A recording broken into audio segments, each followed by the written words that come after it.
the Prime Minister Netanyahu and others, but besides that, when I was talking to the professionals of my things there, I told them, is there any lesson for us to take?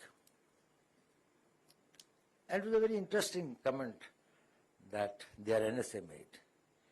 He said, you should be prepared for a surprise. India के पास जो जिसे कहते हैं ना कि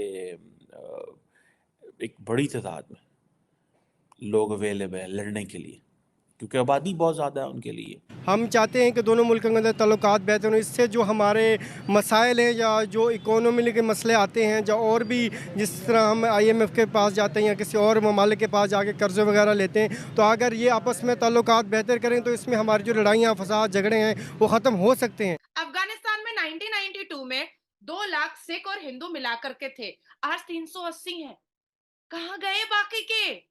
पाकिस्तान के बारे में बात आती है कि पाकिस्तान की इस वक्त क्या कंडीशन है, इकोनॉमिकली बड़े कमज़ोर हैं, सारा कुछ ठीक है। वैसे इंडिया तो बहुत आगे है। हाँ। और वो बहुत तरक्की कर रहा है IT के लिहाज से, उनके काफ़ी उनकी टेक्नोलॉजी में वो काफ़ी आगे हैं, लेकिन हमें उनकी इस टेक्नोलॉजी से कोई फ़ायदा नहीं है।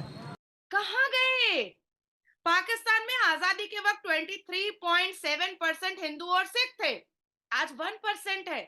कहाँ गए? It is 13% of its budget, जो उन्होंने तकरीबन $73 बिलियन के करीब, $74 बिलियन के करीब जो उन्होंने लगाया फौज के ऊपर। मैं भी बम की तरह फट जाऊं, ये तो बम ये इधर उधर फेंक रहे हैं ना, वो खुद बम की तरह फटने के लिए तैयार है। आम आदमी फटने के लिए तैयार है। इतना वो तंग आ चुका है, इतना तंग आ चुका है। इस मुल्क की जो जिसे कहते हैं ना फाइटिंग पोटेंशियल क्या होने वाली है in case there is full blown conventional war.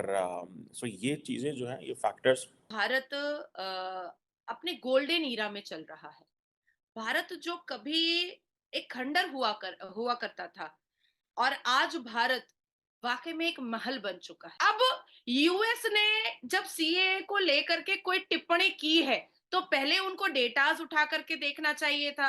1991 की बात मैं बता रही हूँ कि बांग्लादेश में 22% हिंदू थे, आज कितने परसेंट है? 3.9%।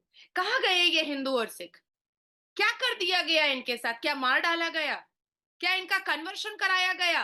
और कन्वर्शन कोई भी धर्म, आज मुझसे अगर कोई कराएगा तो वो जोर जबरदस्ती कराएगा, तुमसे अगर कोई कराएगा तो जोर जबरदस्ती कराएगा। तो इसका मतलब है कि बांग्लादेश के 22% हिंदुओं का कन्वर्शन जोर जबरदस्ती और तलवार की नोक पर कराया गया है। अफगानिस्तान में 1992 में 2 लाख सिख और हिंदू मिलाकर के थे, आज 380 हैं। कहाँ गए बाकी के? कहाँ गए? पाकिस्तान में आजादी के वक्त 23.7% हिंदू और सिख थे, आज 1% है। कहाँ गए? क्या हो गया उनको? आज पाकिस्तान में महरंग बलोच की बैठ करके अपने लोगों को वापस मांग रही है। उनके कई लोग मर चुके हैं, फेफड़े और कलेजे कहीं और फेंक दिए गए हैं। तो इन हिंदू और सिखों के साथ क्या किया पाकिस्तान के मुसलमानों ने? क्या किया?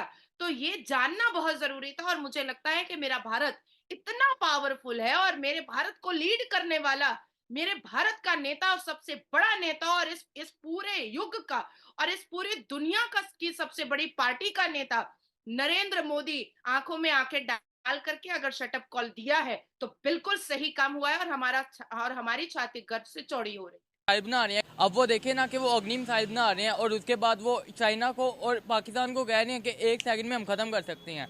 तो आप देखेंगे उनके लिए कितनी बड़ी अचीवमेंट है ये।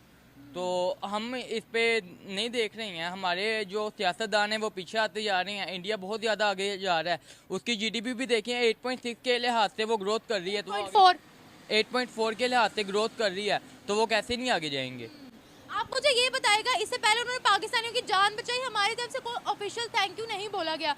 अभी बंगालियों की जान बचाई, हम कह रहे हैं इसके पीछे उनकी साजिश छुपी हुई है। अब इस मेंटालिटी के बारे में आप क्या कहेंगे? जब उन्होंने पाकिस्तानियों की जान बचाई तो हमने उनको थैंक यू नहीं बोला है, लेकिन जब वज़ीर आज़म शहबाज शरीफ हमारे पाकिस्तान के वज़ीर आज़म बने तो सबसे पहला ट्वीट किसका था? नरेंद्र मोदी का।